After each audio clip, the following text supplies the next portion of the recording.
Welcome to the Reclaim Leader podcast. I'm Jason Tucker. And I'm Jesse Skiffington. We're two pastors in the trenches who are passionate about church health for greater gospel impact. We share the ups and downs of ministry, strategies that worked for us, and some that didn't. Best practices and practical tools for church leadership. The goal, to help all of our churches flourish. Let's get started. See another sunrise, sing a little song. And we are back on the Reclaim Leader podcast. Jesse, we're halfway through January. We're more than halfway through January. I know, it's almost 2026, Jason. It's almost 2026 already. That's what it feels like. It's like, you know, when you go on vacation and every once in a while you get a vacation, it's just so good. You feel so rested and you come back and it's as if you never left. Yeah. And that's sort of what it felt like getting back into 2025 for us. I know for you too. It's just like, you're hitting the ground, not only running, but you're running hard. There's hurdles. You're going it's over. like jumping onto the treadmill. Those videos of people that are like, yes, it's already going, and you're like, okay, can I match the speed? I don't know. Or am I going to face plant into this exercise?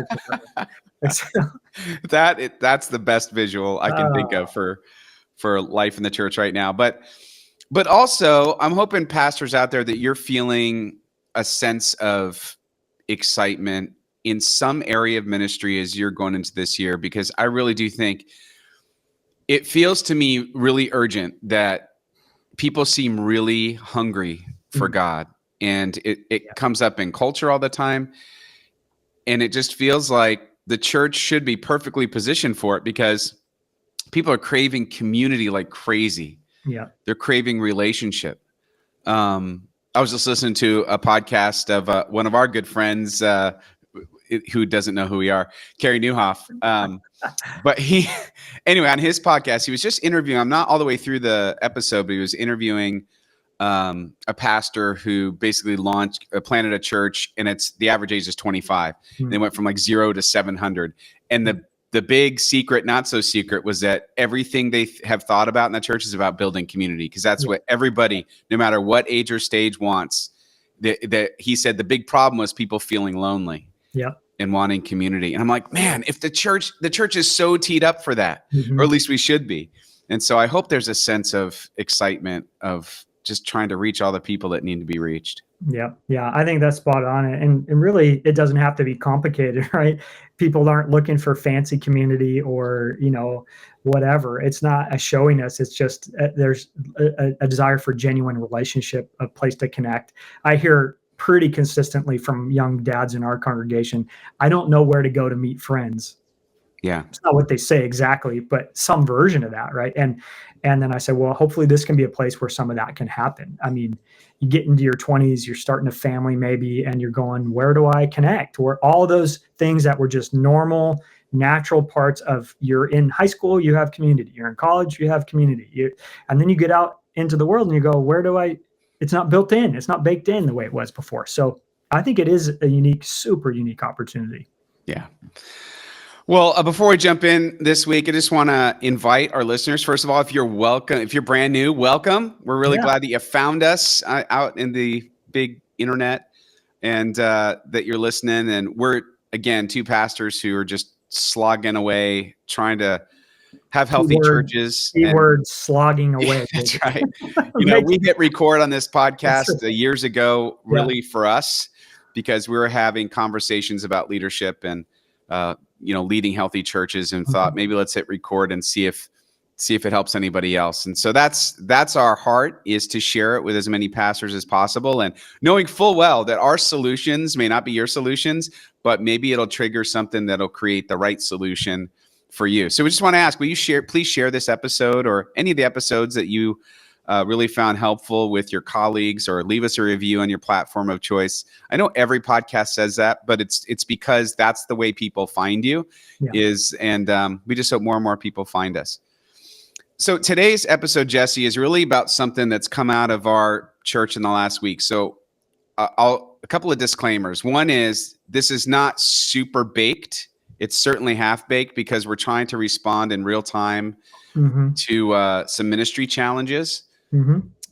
And the reason I want to talk about it today is because we were talking before I hit record, what I always wanted North Point to do, or some of these big mega churches, is just to open the door to their staff meetings. Because I want to see what's all the back office decision making that happens to create the culture that they've created, or to make the decisions that they do. And sometimes they'll say, this is how we do it, but that's not the same. I want to see how the meeting goes. What sort of questions do you ask? What does it look like when it's not a fully finished product? And so it was in that spirit. I'm like, well, let me kind of open the door to our listeners and kind of share the challenge that we're facing and how we plan to tackle it. And the process that we use whenever we come across something like this is a repeatable process that you can use no matter what your ministry challenge is. So we thought this might be helpful for everybody to hear. Because sometimes you have an issue that can't wait. Now, I don't know, there are a lot of issues, Jesse, that can wait. Yeah, there are. You know what I mean? And I'm really good at putting there aren't enough back burners for me. Yeah. It's just, yep, we'll get to that. But there's something that's kind of come up that's based on a really great problem to have, but also it's just created some challenges. And that is with the growth or numerical growth that our church has had over the last 2 years, and the sort of pressure that's putting on us that we have to figure out. Right. So here's my disclaimer. Church health is not all just about numerical growth. And this is something I really appreciate that Carl Vader says all the time. Yeah. Carl Vaders. He says, you can just have a big unhealthy church. Yeah, for sure. And I don't want anybody to make that mistake. Everybody gets celebrated for numerical growth and outreach top 100 and all of that. And everybody thinks that's what it's supposed to look like. And it's not. There are lots of other metrics to church health. But when you do experience growth, sometimes it creates a lot of challenges. I know it's something everybody wants. It's not that I don't want it, but at the same time, it has created some pressure on our church. And I just want to kind of talk through that. Yeah.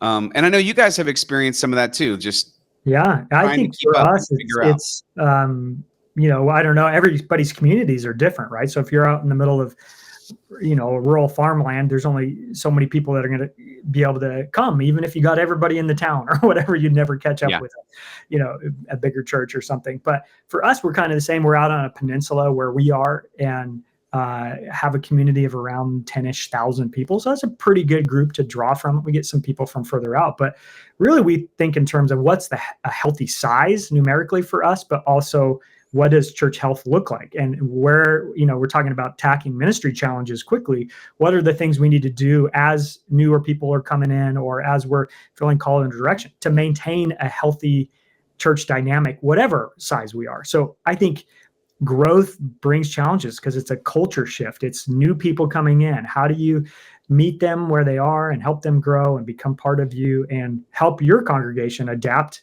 to kind of a new way of being the church when growth does happen? Because you'll go from, Tim Keller's church size dynamics article, so good, helping us think through that stuff. So, so looking forward to this. And I know you guys are growing. It's so cool to hear. I mean, I love hearing about Tower Hill, going into this, kind of getting up towards 1,000 people in attendance on a Sunday. Jason, I can't even count that high. I mean, it's like, it's crazy. And so seeing a lot of that in the last couple of years, growing and going, now what do we do to meet that?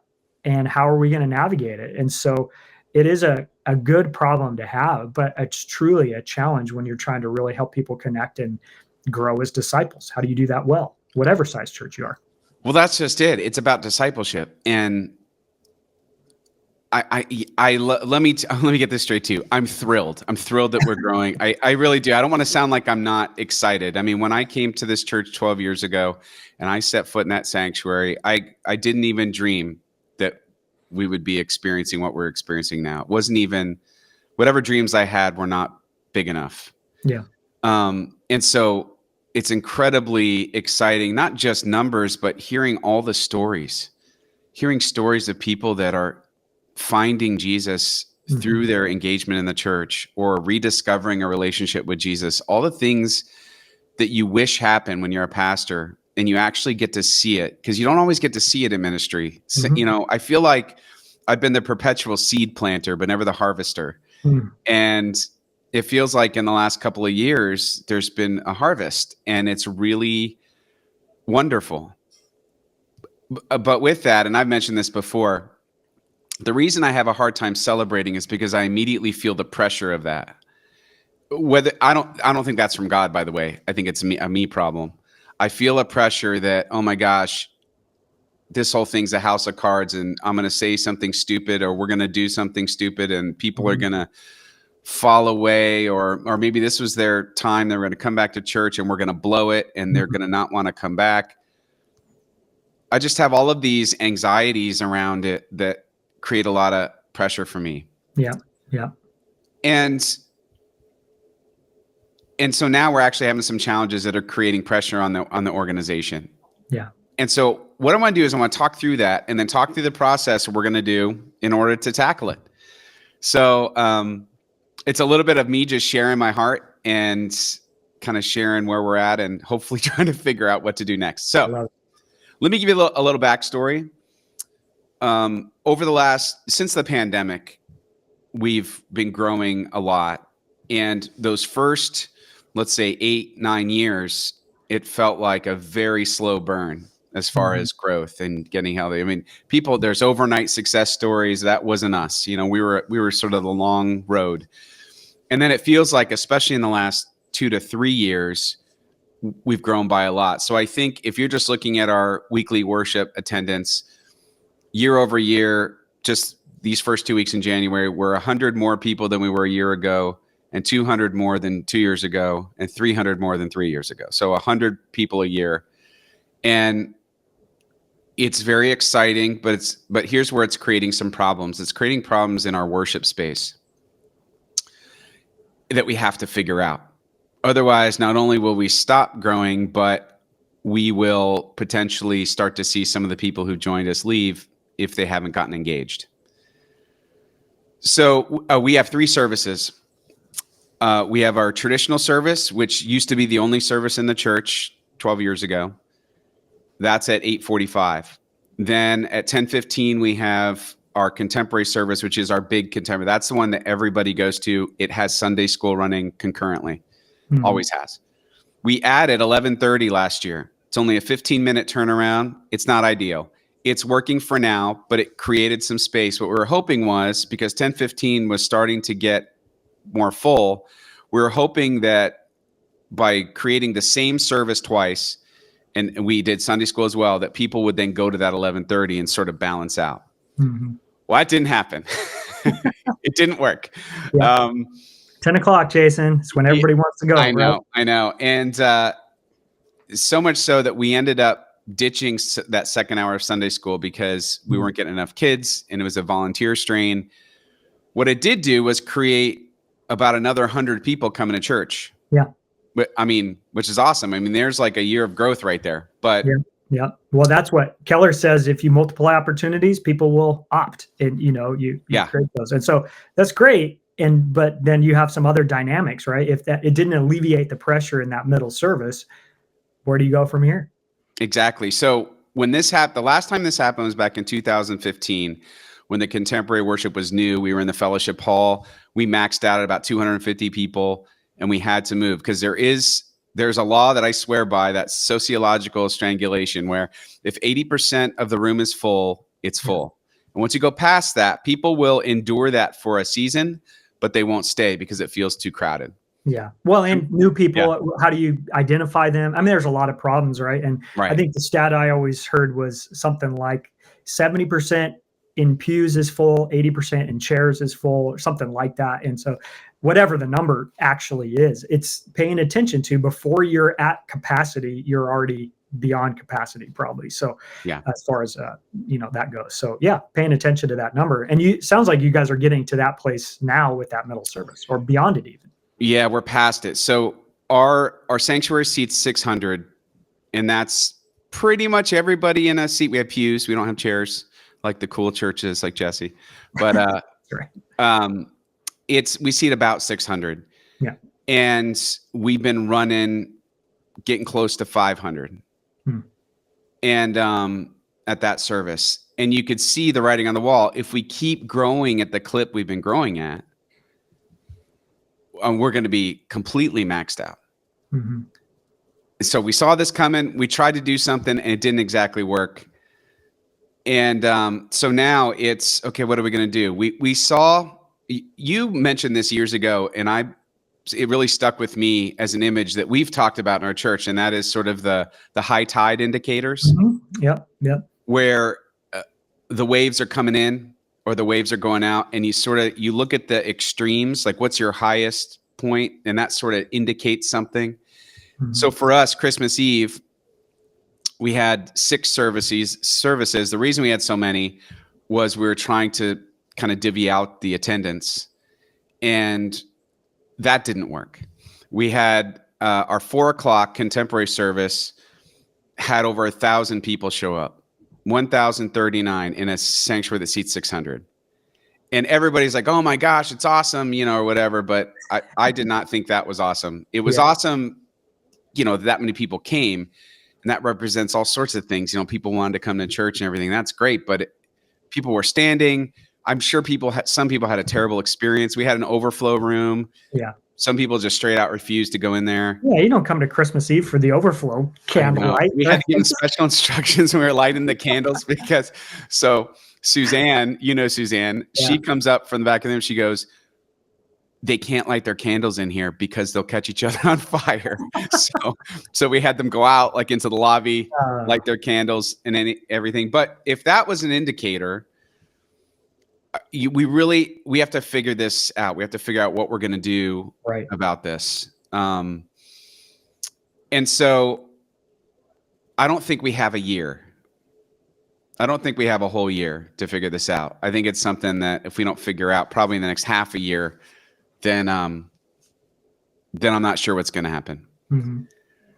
So here's the part that I think every pastor where this can be helpful is I definitely use Dr. John Cotter's wheel of leading change, mm-hmm. where he has certain steps. I adapt it for church life because it's a little different than the marketplace, but the principles still work. And so again, every change that we make, every sizable change that we make in the life of the church follows this process. Build a sense of urgency. Hey, if we don't do something, and everybody on staff feels the urgency, probably definitely the congregation who's not at the 10:15 does not feel the urgency. Sure. But people at that service definitely realize like, okay, we're out of space. Build a sense of urgency, build a guiding coalition, form your strategic vision, enlist a volunteer army, enable action by removing barriers, generate short-term wins, sustain acceleration, and institute the change. Now, in something like this, there are no short-term wins. It's just we got to make a decision on what we're going to do. Yeah. So I'll just skip over that one. And sustain acceleration doesn't sort of make sense with this, so I'll kind of skip over. But I adapt the wheel, and we'll put a link to this on our show notes. But I adapt the wheel to kind of whatever we're doing. But the principle's the same. You got to build a sense of urgency around it so you get all the people in the right room or all the right people in the right room to be talking about it. That's building a guiding coalition. Those first two, you never change. You always need those. Yeah. And then the order is important. Then you form the strategic vision. So here's the plan right now, because I think we have a lot of things to consider. We have to consider, are we going to change our worship schedule? So Dr. Bob Weitzel will say, the way you do it is you schedule your new services in such a way that they're around the preferred time, so nobody gets the preferred time. Otherwise, the gravitational pull will just be back. So if I said, okay, there's a 10:15 and 9:15, it won't matter. So everyone's used to going at 10:15, so they're still going to show up there. So an idea would be like 9 and 11, or something like that. Or but then if you do that, where are you going to put the traditional service? I'm not going to make them come at 7:45 in the morning, and I'm not going to have them come at noon. And they are really dependent upon the sanctuary because that's where the organ is. Right. So again, there's a lot of different options that we're talking about. But here's what we're going to do. Here's our plan. Staff's already been talking about it. So we're going to talk with Session, which is our board of elders. They meet once a month. Our next meeting is next week. We're going to have a conversation with them. We're going to kind of lay everything out. This is where we're at. This is what we need to do. And then the next move is, so the way that our board of elders, or any non-Presbyterians listening, the way that our board of elders works is that they're nominated from the congregation and they serve a term of 3 years. There's a total of 15 who serve at any given time. They're on these rotating classes. And they might be, great elders, whatever they're doing, but they may not all be the right people in the room to come up with a strategy. Right. The way our polity works is they are the ones that are responsible for it, so they need to approve it and buy into it. Yeah. But I would much rather have a group that I can put together who's really good at this to come up with a strategy. So talking with the Session, the very next move is I'm going to ask them if I could permission to put together a strategic team. Yeah. Yeah. I think that's spot on, Jason, because I think there is something really healthy and important about having kind of like a policy proving ground where you have people that are outside of the project, even having eyes on it and asking helpful questions, pushing back. And I think when you have a healthy elder board session, that's kind of their role when they're best is kind of, and some of them are going to be gifted for the strategic side and get the vision. And others are going to be there to be the kind of the healthy pushback and give and take until we arrive at that policy decision or strategic decision or whatever. Yeah. But that coming up with that might be not their wiring or gifting. So having a strategic team, having a task force or a commission or whatever you want to call it can give not only a heads up to your leadership board that we're working on this and you need to bring them along for the journey, but it takes the work out of their hands directly and gives it to people who maybe are more, it's just kind of the right gifting or skill set for it. Yeah. And I would say too, maybe, I've done this as a pastor of a small church, solo pastor of a small church with, under 100 people in worship. And I would say it still works. So you could put together a strategic team of 3. You only need at least 3. Yeah. But if you could do that, it helps to alleviate some of the pressure for the elected elders who are serving to have to come up with everything.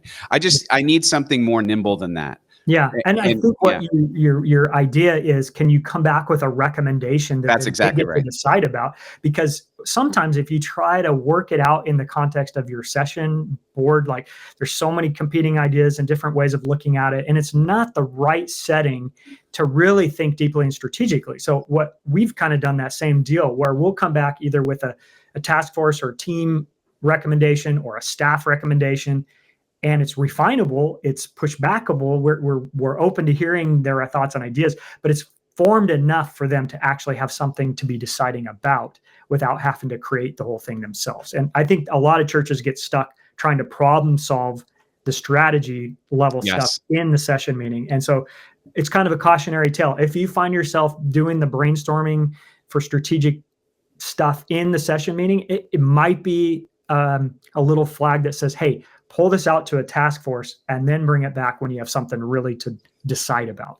Absolutely. I would much rather have an option to work from, and they can kind of edit that. Yeah, they're going to shape it. They're going to refine it. They're going to ask questions and all of that. So it's not going around session. It's actually setting them up for success, because now exactly right. The information they need to actually be useful, rather than just, I don't even know what we're trying to do here. Yeah. So the strategic team I'm thinking about probably between 5 and 7 people. I've kind of started making a list on who I think would be really, really helpful with that. Yeah. Let me drill down on that for a second. Yeah. I think that's helpful. How do you pick those people? Do you unapologetically say, I'm picking those people? Are there, volunteers from session? How do you do that? Because I imagine for somebody out there if you're in Presbyterian land, there might be an elder that says, well, now you're trying to, be the pastor who, does everything and you're going behind our authority. I don't know. How do you pick that team, and how have you gone about that? So here's what I'll say to that. I don't do everything on an island, but there's a tension there. In order to get forward movement, you need to be willing to make some decisions, but every decision I make has to be approved by the session. Right. So there is no Lone Ranger.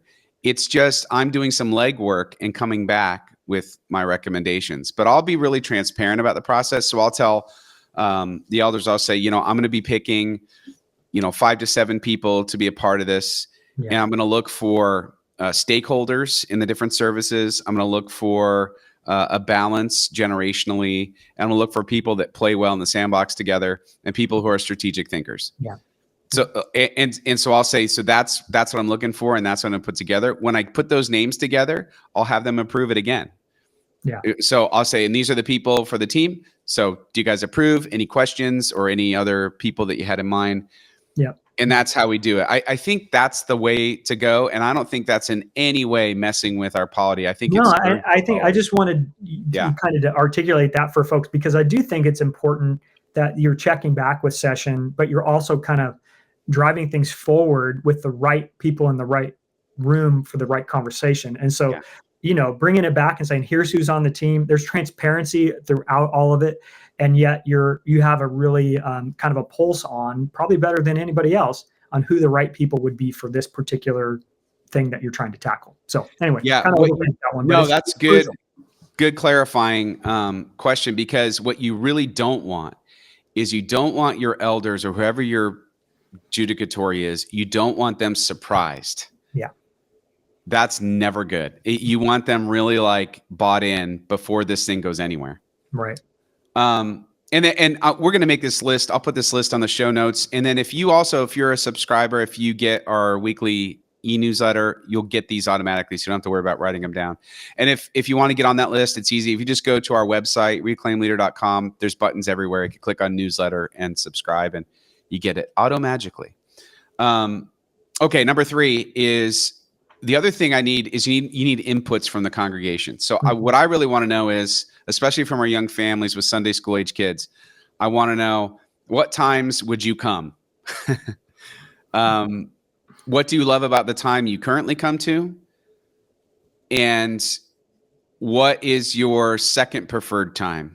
I want to start gauging, because I think the worst thing we do, let's say we upset the whole apple cart, we change the whole schedule, only to find out the same exact thing happens. Nobody moves and they all stay at one service. Why? Oh, well, I didn't really want to go at that time.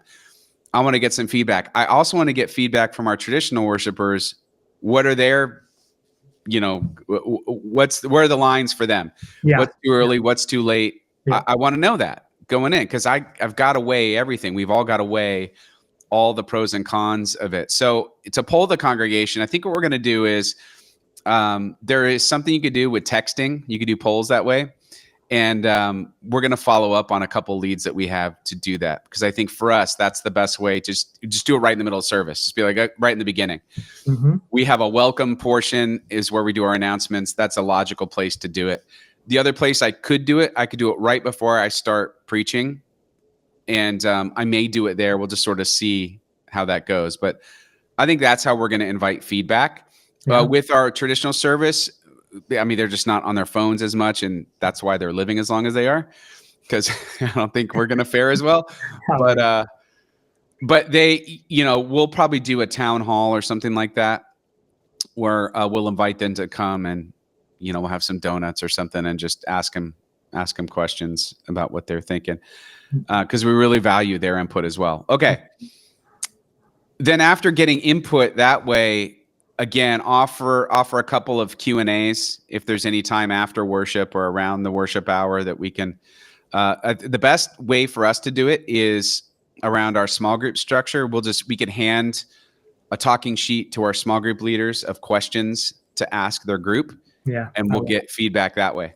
Yeah. I think it's really important. You don't want to skip this step, because if there are big detractors out there, or people who are really against whatever the change is and whatever, you need to give them space to get that out so it doesn't get loose in the congregation in an unhealthy way. So we want to hear from people that are not on board, so that we can either help them get on board, or at least say, hey, we heard your concern. We acknowledge it. We're still going to move forward anyway. But if you don't create that space, you will really pay the price. So I think a Q&A kind of deal, and one of the ways we've tried to tackle that is like creating a frequently asked questions sheet as we're hearing questions, and just here's what we're hearing, here's what was our thinking, here's our rationale, here's an answer to this question and that question, and just being transparent and letting people chime in and not being bothered if they're against the idea and whatever. So I think that, anyway, maybe people are ahead of me on this one, but I think it's just super important. So be open to that feedback, not because it's going to redirect your direction. It's actually going to have a lot of other healthy effects in the system. So do it. Yeah. So this is all the work of that strategic team. They're the ones who are compiling this information. And so then in that team, we'll hash it out and we'll come up with a preliminary plan. I say preliminary on purpose because the idea is it still can be shaped. What you don't want to do is just roll in like you're dropping the 10 commandments on people in the session meeting. Right? It's like, and this is the perfect way we're going to do it. No, you want it to be pretty malleable still. So come in with your draft of a plan back to session and let session refine it. And when you're refining it, you need to get really granular on this is the date we want to start this thing that we're going to do. This is who's doing it. This is how we know we've succeeded. This is the sort of prep we need. This is the resources we need. This is like all of that needs to be dialed in. It can't just be, well, God will provide. He will, but you need to have a plan. I think God works through the plan. But listen, if you're a Presbyterian out there, you're already with me on that one. We like to plan. Okay. Then start announcing and communicating the solution. Give as much lead time as you can. So I'm guessing whatever change we're going to make, whatever that looks like, and there's already been some really interesting ideas. We may do two different rooms in the building at the same time. Then we have a parking issue, but a lot of things are on the table. Whatever that solution is we're going to start announcing that solution in June or July with the goal of a September implementation.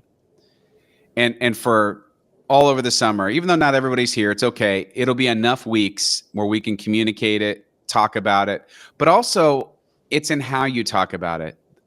What you want to do is be intentional. And what I plan to do is be intentional about just maintaining the excitement of the why. Like, isn't it amazing that people are coming to this church and they're looking for Jesus, and we have this opportunity that we can do that. We can share Jesus, and we want to make sure as many people want to come can come, that there's a seat for them, that there's room for them. And this is how we can get there. And isn't this amazing? Isn't this why we're the church in the first place?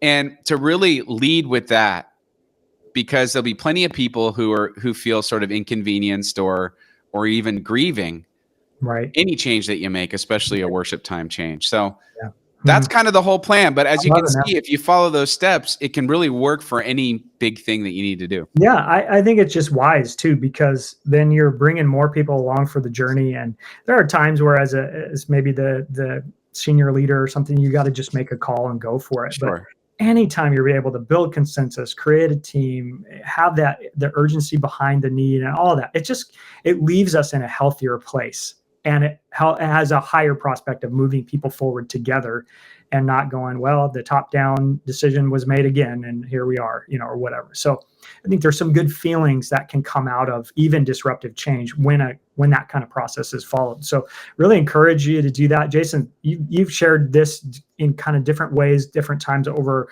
the history of our time, recording this podcast. And every time I'm reminded of those steps in some form are going to help you find success in the things that you're trying to do. So, get it to the point where it's kind of muscle memory as you're thinking about changes, just adopting something of this format so that you can see more results and see good things happening. Yeah, because I really do think what a lot of leaders don't know, especially young ones, because I was one of them, is that the process is just as important as whatever the idea is. Yeah.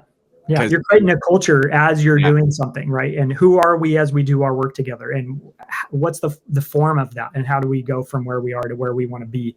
And I love it. So I appreciate you helping us think about that. It's awesome to hear about a really good problem to have. And I hope that there's good problems that our listeners are all solving out there, whether you're, on the smaller church side, mid-size church size, or larger church size.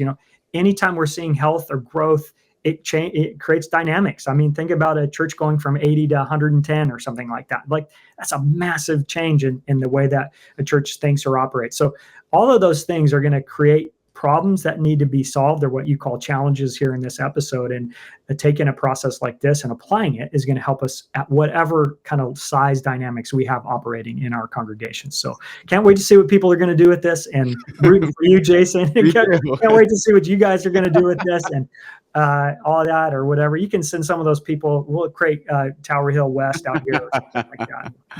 Well, I think, I'm one bad joke away from losing half of them. So That's right. Who knows? Always on the, well, I do, maybe we circle back to this, but there is that sense of imposter syndrome. We haven't talked about this in a long time, but as things are going well, sometimes that's where self-doubt creeps in the most. Like if people really knew, then they would, what are they doing here? Kind of deal. So, but that's a whole nother thing. We'll talk, you and me and the therapist, we'll work. Yeah, there you go. All right, everyone. Hey, thanks for listening. And as we always say, because we mean it, ministry is hard, but it is so much better when we do it together. All right, take care, everyone.